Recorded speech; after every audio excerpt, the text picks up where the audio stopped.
Welcome to Think Big with Dan and Qasim. Join hosts Dan Melnick and Qasim Masood as they explore big ideas, limitless possibilities, and engage with visionaries, entrepreneurs, and thought leaders who dare to dream big, get inspired, motivated, and find practical tips for personal growth. Think big, dream bigger, and ignite your potential. All right, welcome to Think Big with Dan and Qasim, and our guest today is Jeremy. So, Jeremy, if you want to go ahead and introduce yourself, tell us where you live and what you do for a living. Jeremy Julian, CRO for Custom Business Solutions, and I'm also the founder and host of the Restaurant Technology Guys podcast. Based on that, you can probably tell what Custom Business Solutions does. We do restaurant technology, and so I have a podcast that kind of thought leadership in that same space. Awesome. So, can you just share with our audience really how you got into the restaurant technology space in the first place? I was born into the industry, second generation in the industry. My father started selling cash registers in the late 80s, and I started working there in the mid 90s while I was in high school. And then I spent summers there as a kid, and then in college I was working there, and I started full time in 96. So I've been there for over 25 years. And in the interim, I also worked in restaurants, waiting tables and all of that kind of stuff in high school, and really even in middle school. I used to get dropped off at the sandwich shop and used to get to make sandwiches because it was a friend of the family. Makes sense. Let's just talk more about restaurant technology, because like you mentioned, right, you used to sell cash registers. Obviously, now in 2023, it's, technology has really evolved. So what does that look like over the years compared to what you were doing, when you first started, just compared to now? Well, I joke about it, and I know it's always embarrassing when I go sit down with a new team member, and I've been in the industry longer than they've been alive, and I'm like, oh, that's kind of embarrassing, because they're like, yeah, I'm 23, and so when we started, it was DOS based, green screens, and they were all serial cables. There was no networking. Really started when it was all DOS, and then it went from DOS to Windows 3.1 and kind of moved its way up. And you would dial in with these 2400 baud modems, so it would take forever to repaint this green screen to fix somebody's problem. I remember the first time we had a printer print a remote ticket, because again, back when I first started, you would put the paper in and then you'd hang the ticket in the window, and the cooks would go make it, versus being able to send something on a cash register and have it go to the kitchen, and you didn't have to run between the kitchen and the cash register. It was like that was remarkable success. That was like super exciting, and that was early days. Now it's voice AI ordering, and I'm sure we'll get into some of that stuff, but yeah, lots and lots of technology advancements over the last close to 30 years that I've been doing it. So can you just talk more about the business today? Like, what exactly is the business model, and what type of restaurants are you serving? We go after multi-unit restaurants is really where, so the business started at selling cash registers. We then became a value-added reseller for a well-known product. It was actually a product that wasn't well-known back when we started selling it in the early 90s. And then we helped build it up along with a myriad of dealers across the country. And then about 10 years ago, we built our own software to sell to multi-units. So restaurants that have more than one property, really more than 5 properties. And we go after their corporate headquarters and try and show them the value proposition of why we can help save them money, help make them more money, help them, reduce their risk, help them increase their customer satisfaction through the use of technology and all of the things that go along with that. So is it like mostly like fast food restaurants, or like what type of does it matter depending on? Yeah, I think, we serve all of them, but at the end of the day, where we thrive and what our, I guess, what I call the center of the bullseye is multi-unit table service restaurants that are corporately owned and operated. That is like our ideal customer, anywhere between probably 15 to 200. So clients like here in Texas, the Pappas Restaurant Group is one of our clients. The Landry's Group down in Houston is also a client. Cotton Patch Cafe, who's here in the Dallas market, is a client. Cheesecake Factory is a client. BJ's is a client. Outback Steakhouse is a client. And so those are like ideal clients for us. Cheddar's, those would be kind of the center of the bullseye, because they're corporately owned. Casual dining, meaning the table service, again, we also support places like Torchy's and other places that might be counter service. But what is the center of the bullseye, and where do we really just kill it? It's in that kind of table service. They need to have a better customer experience, and they understand the need for having technology that's solid and does what it needs to do. So can you just talk more about the features? Like, what separates you from your competition? Like, why would somebody want to use your product compared to someone else's? There's really, we talk about our 3 uniques, being that we're very knowledgeable about the industry. Most of our people have been 20 plus years within the industry. So we understand we're available, meaning you can get a hold of me, you can get a hold of our CRO, our CEO, you can get a hold of our CTO. Our numbers are posted on the website. Like, we're accessible. Our entire team is accessible. We believe in deep levels of partnership to help the brand fulfill their value proposition out to the market. And then the third thing that we talk about is most point of sale companies, most technology companies say, kind of the old Henry Ford, you can have any color as long as it's black. Whereas we're like, oh, do you need it gray? Do you need it white? Do you need it red? We're very customizable. The name of the business is Custom Business Solutions. And from time to time, I wish it was called Out of the Box Business Solutions. But at the end of the day, the custom side of things, especially when you get into multi-units, they need more. And so again, part of that value proposition is we'll support any credit card processor. Most of them come, baked in: Square, Clover, Toast. You have to have their credit card processor. You don't have an option to go use somebody else's credit card processor. Whereas we say, if you want to use your own processor, you're welcome to. You want to use your own back office, you're welcome to. You want to use your own online ordering, you're welcome to. You want to use your own third-party delivery, company, DoorDash, Grubhub, Uber Eats, you're welcome to. We welcome that because we understand the value of choice, and being able to control your own destiny and control the customer experience is very critical to being competitive in today's restaurant market. So when you're implementing a new register, like the hardware, you're customizing the softwares that they want within the register for, just depending on location, depending on which company that you're working with, correct? Absolutely. And every restaurant, while it is a manufacturing plant, we call the point of sale really the ERP of the center of the store. It is the engine that makes things go. It's the way that stuff gets sent to the kitchen. And truthfully, some people like it to look one way on the point of sale, another way on the website, and a third way in the kitchen, because the kitchen staff is used to seeing CHK STP for chicken strips, whereas the guest is never going to understand what CHK, STK is, or whatever those acronyms might be. And a lot of times the kitchen staff might have been trained on a system that only could get 8 characters, so they had to shrink it down to 8 characters. Today's modern age, it's a lot easier, but for the most part, that's a big piece. Some places like to have kitchen videos. Some people like to have curbside dining. Some people like to have kiosks. We need to be able to customize those things to match the business proposition, because at the end of the day, even though you're going there to get, your experience is different. You go into a BJ's, they order tableside from a tablet. You go into a Cheesecake Factory, they don't. You go into a Texas Roadhouse, they've got the little Ziosk thing there that you've got to integrate to, and the Ziosk has to be able to pay differently, and it's got to show up at the point of sale. So depending upon the brand's value proposition out to the market, we have to customize the solution to meet those needs. Makes sense. So what is the biggest challenge that you're facing now in the business? It's the fact that most people in our industry that are in established brands, which is what we go after, have not changed their technology stack in anywhere between 15 and 25 years. And so they want everything that they have in their 25-year-old software that's had 25 years worth of enhancements specific to their needs, but they want it with modern tool sets, and they want it for free. They want it for cheap. So you're either really feature rich and then it gets expensive, or you're feature shy and it's less expensive. But now they say, well, a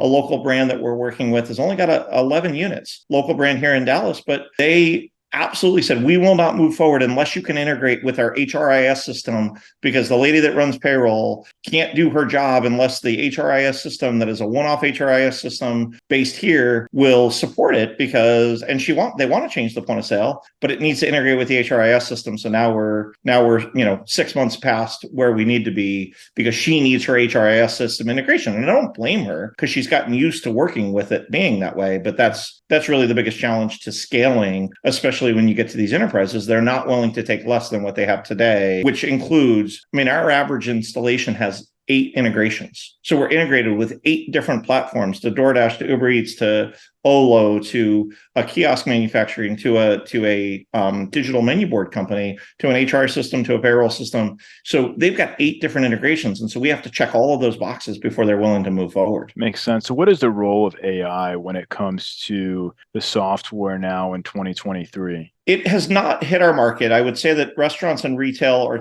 historically laggards. What I will say is ML, less AI, machine learning has taken a big portion, and it's taking a bigger space in our market. We're now at a place where we built a logarithm that takes 5 years worth of thousands of transactions worth of kitchen data to give you or the consumer on the web within a 2-minute accuracy how long your basket is going to take from that kitchen at that time. If any of the listeners out there, you've done an online order, they tell you it's a very straight logarithm that says when we get 5 orders, it's 20 minutes. When we get 6 orders, it's 23 minutes. So when you get 7 orders, it's a very straight logarithm that they put out there. And so you might go on your favorite restaurant's website and not order from them because you recognize it's going to take an hour and a half based on what the kitchen volume is. But you might want a chicken Caesar salad. And that's a 6-minute cook time. Based on the basket, it's going to estimate based on that kitchen staff and that kitchen's production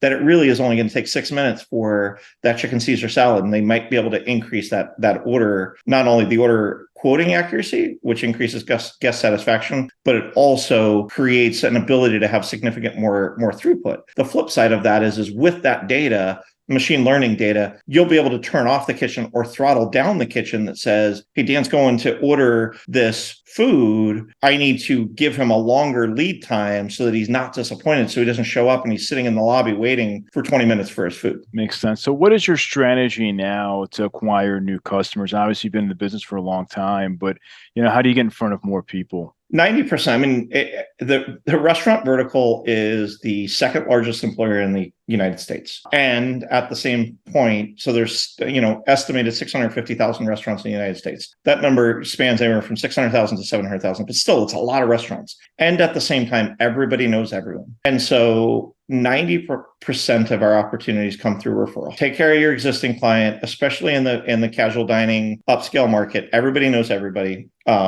I was telling one of our team members this story just yesterday. There was a one-off restaurant in the middle of the San Fernando Valley in Los Angeles. It was a one-off Jewish deli in Northridge, California. And they were a client of ours. They happen to have a technology problem. They're on the phone with our support center dealing with their technology problem. And our CEO gets a call from the president of the Cheesecake Factory, which at that point was about $1.2 billion in sales, because he was having lunch there and he knows the owner of that Jewish deli because he goes to have lunch there twice a week. And he's like, go figure out how to get these guys taken care of. And so those types of stories happen all the time where you're like, how are these two people connected? But at the end of the day, as big as the industry is, everybody knows everybody and they talk. So you've got to take care of those people. The second strategy that we're employing is because everybody has these, all of our solutions have an average of 8 different integrations. We've got to talk to those integration partners to say, are we your preferred vendor to refer in when somebody calls you and says,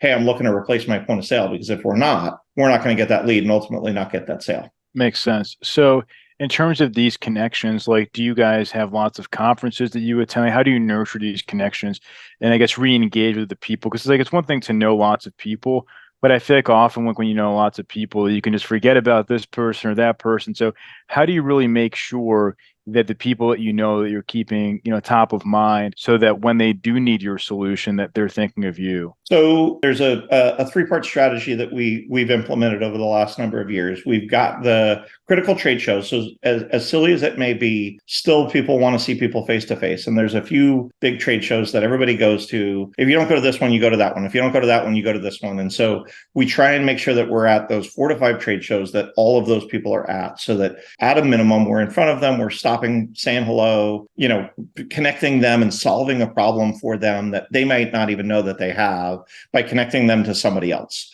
So that's number one. The second is constantly getting our own clients to talk about the successes that they have through press releases, case studies, white papers, and such, and putting it out there. And then we've got a 15-month nurture campaign where we're constantly adding value into their business. Did you realize that there's new taxation laws in the state of California? Did you realize that there's a new beverage tax in Chicago? And here's how to solve that problem. Did you know that machine learning might be able to help your kitchen ticket times? And so we're constantly educating them about the things that are out there. I would say the fourth thing that I do, and I know I said there was only 3, but there's a fourth thing that I do is our CTO, myself, our CEO, we go to other conferences that aren't specific to customers and go do research. In January, I'll be in New York at a show that has 100,000 people at it. It's a grocery and retail show. It's not specifically restaurants, but I'm going to look look and say, what are grocers and what is Walmart doing? And what is Kroger doing?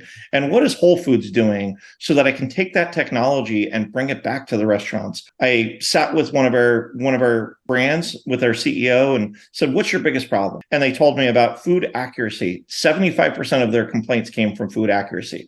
DoorDash, Uber Eats, Grubhub, online ordering, the food doesn't get to the guest properly. Why is that? The staff member doesn't read the ticket right. When you're sitting in the dining room, really easy to solve. But when you're taking it home or you're on DoorDash, now there's this guest recovery problem. You get it, you're allergic to mustard, they put mustard on your burger, you no longer want to eat it, they do it a second time, you're never coming back to that brand. You're in the dining room, they'll cook you another burger, they'll know that it's bad, you'll fix it. So we're like investigating an AI solution that's computer vision to look at that cheeseburger to say the order said no mustard. Did Jeremy as the cook put mustard on that burger to be able to deliver that for them? Are we selling that solution? Are we creating that solution? Absolutely not. But I went out and found something and I turned him onto it and said, is this going to solve your problem, to be able to solve those problems for him? Because those types of deep levels of partnership and relationship ultimately are going to get us the next deal, because that CEO is going to talk to his buddy who's also a CEO and say, you got to take care of these guys because you got to call these guys because they're going to take care of you when you've got a problem. That's amazing. So in terms of these nurturing campaigns, is it email newsletters that you're sending out? Is it via LinkedIn posts? Like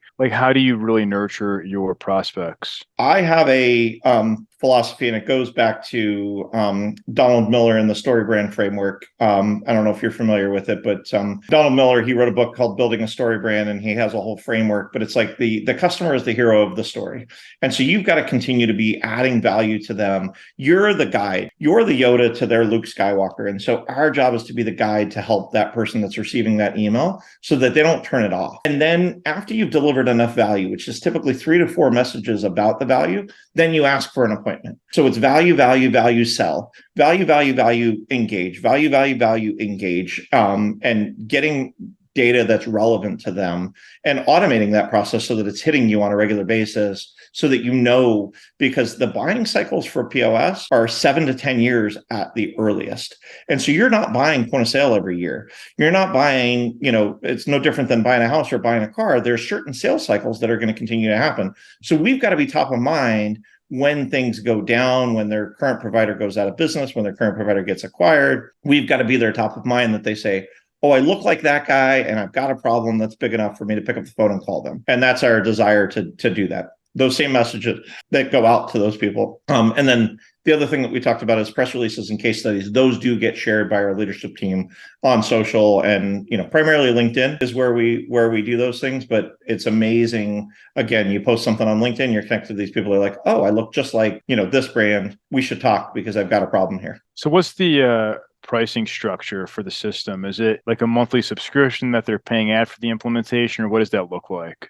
We've got 2 primary business models, the purchase and SaaS. So everything has a recurring revenue component to it. It's the fuel that drives the engine that is the business. And so that's been a huge transition for our industry over the last 10 years, that everybody, no different than Netflix or Microsoft Office or Google Suite. It used to be, you buy it for $1,000 and then it's free for the next 5 years or whatever. We've gone the same way that everybody else has gone. And we have a purchase and then a SaaS model, which is it's a higher CapEx and a lower OpEx. And then we have a full OpEx model where you essentially rent your point of sale on a monthly basis, and you don't have to pay for maintenance. You don't have to pay for upgrades. If the device goes into life, we just replace it for you, and you pay one monthly fee, and it's bundled in with the software, hardware support and service for that hardware on a monthly basis. And the term on that is a little bit longer. It's a 36-month term versus a 1-year term. But at the end of the day, you have a white glove service. We take care of everything.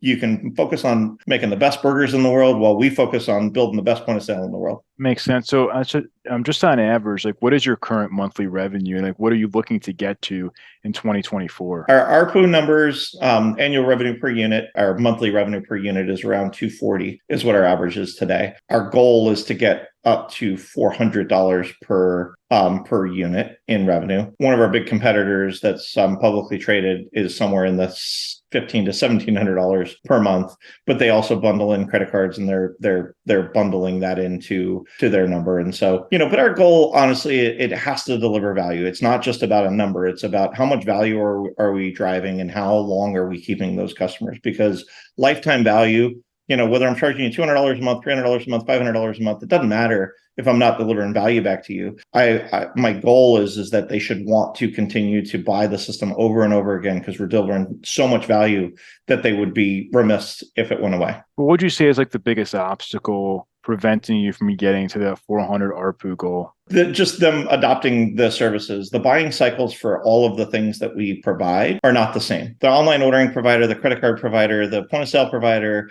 the kiosk provider, the digital menu board provider, the payroll provider, all of those are services and offerings that we have. But right. The buying cycles and the clientele that are buying them within a brand are not always the same. One might be marketing, one might be payroll, one might be, operations. Those people, one, aren't buying on the same cycles. So it's just waiting till that contract ends, because they're not willing to forego that contract because there's not enough value to moving it over. And once it does, then we're going to continue to drive that and grow that. The other thing I would say is because the pandemic hit the casual dining space so significantly, most of them have been so gun shy to buy anything. So clearly, a fast food restaurant is smaller in footprint than a casual dining restaurant. And so the ARPU on a casual dining restaurant is higher than what we've been able to sell the last 5 years.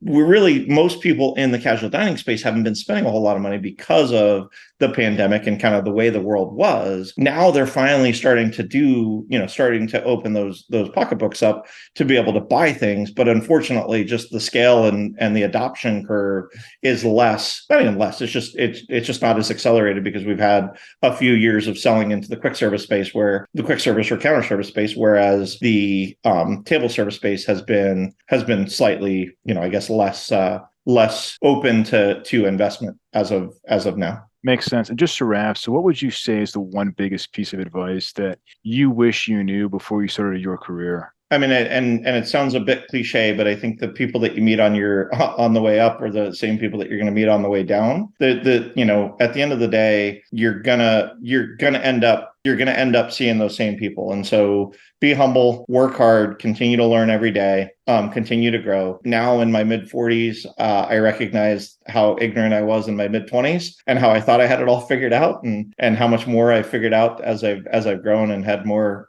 gray hairs in my goatee here. So from that perspective, those would be two pieces of advice I'd give just about anybody. Awesome. And if somebody watching this wanted to reach out, do you mind sharing your website or your best way to get in contact with you? Yeah, so it's cbsnorthstar.com, restauranttechnologyguys.com. If you Google Jeremy Julian, I've got a YouTube channel. I've got, very active on LinkedIn, relatively active on Facebook, but Facebook and Instagram and Twitter. But those modicums I do live on quite a bit. But if you just go search Jeremy Julian, I promise you'll find me out there somewhere, because I've got all of those social media things, and as well as producing content every week. Awesome. Well, Jeremy, thank you so much for your time, and we're rooting for you. Awesome. Thank you so much. Thanks. All right. Bye.